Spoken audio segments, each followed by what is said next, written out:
আল্লাহ 4 নম্বর পারার ভিতর ইরশাদ করেন ইন্না আউওয়ালা বাইতিন ফুরিআ লিন-নাসি লাল্লাযী বিবাক্কাতা মুবারাকাও ওয়া হুদাল লিল আলামিন। বাক্কা, বিবাক্কাতা, এই মক্কার নাম ছিল বাক্কা।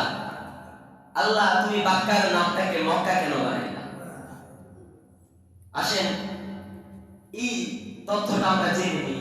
একজন শায়ের তার গজলের ভিতর, তার নাতে মুস্তাফার ভিতর বলছেন, পৃথিবীর প্রথম ঘর কোরআনে পাকা। সুবহানাল্লাহ, সুবহানাল্লাহ।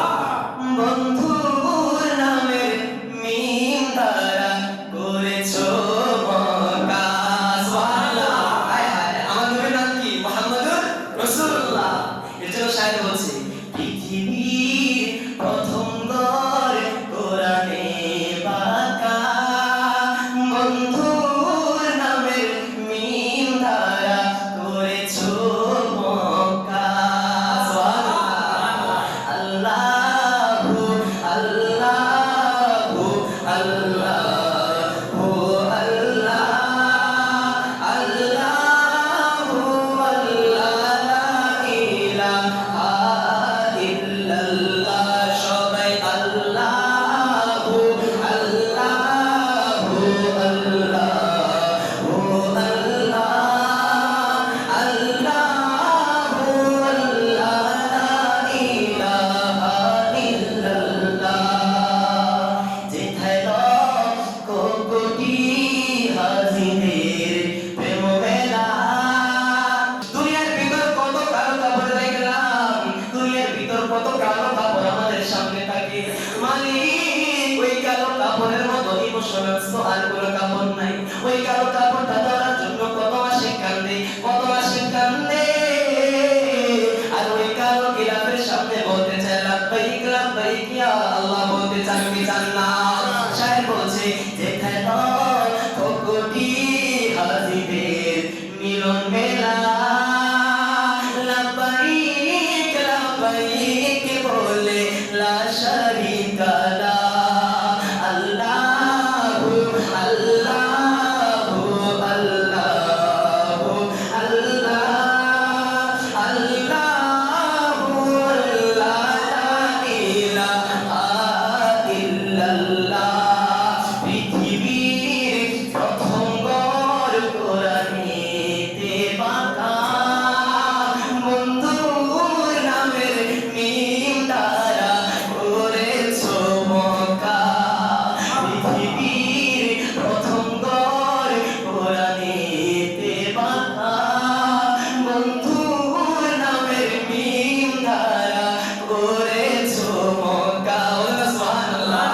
আমি প্রথমেই একটি আয়াতে কারিমা তেলাওয়াত করেছি, আমার কণ্ঠে আপনারা একই কণ্ঠে বলেন, আউযু বিল্লাহি মিনাশ শাইতানির রাজীম। বিসমিল্লাহির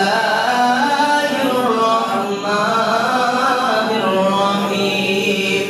সুবহানাল্লাযী আসরা বি'আবদিহি লাইলাম মিনাল মাসজিদিল হারাম ইলাল মাসজিদিল আকসাল্লাযী বারাকনা হাওলাহু লিনুরিয়াহু মিন আয়াতিনা। জোরে জোরে বলেন না সুবহানাল্লাহ। আল্লাহ বলছে, আমার আল্লাহ কালামুল্লাহ শরীফের ভিতর বলে, আমি কই না, আমি কই না, আমি কই না গো। আমার আল্লাহ কালামুল্লাহ শরীফের ভিতর বলছেন, সুবহানাল্লাযী আসরা বি'আবদিহি লাইলাম মিনাল মাসজিদিল হারাম। ও দুনিয়ার মানুষ, ও আমার দুনিয়ার সরের ভাইরা বাবারা, আমার আল্লাহ বলছেন, দুনিয়ার মানুষ, আমি আমার বন্ধু হাবিবুল্লাহকে মসজিদুল হারাম থেকে মিনাল মাসজিদিল হারামি ইলাল মাসজিদিল আকসা, মসজিদুল আকসা পর্যন্ত ভ্রমণ করেছি। বলেন না সুবহানাল্লাহ।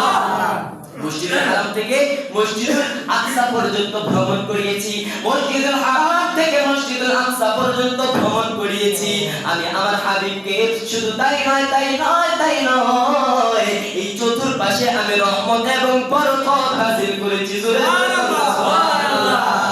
আমার আল্লাহ বলে, আমি আমার হাবিবকে রাতের কিছু অংশে, রাতের সামান্য অংশে, রাতের অল্প সময়ে, পুরো রাতে নয়, রাতের অল্প সময়ে মসজিদুল হারাম থেকে মসজিদুল আকসা পর্যন্ত ভ্রমণ করিয়েছি।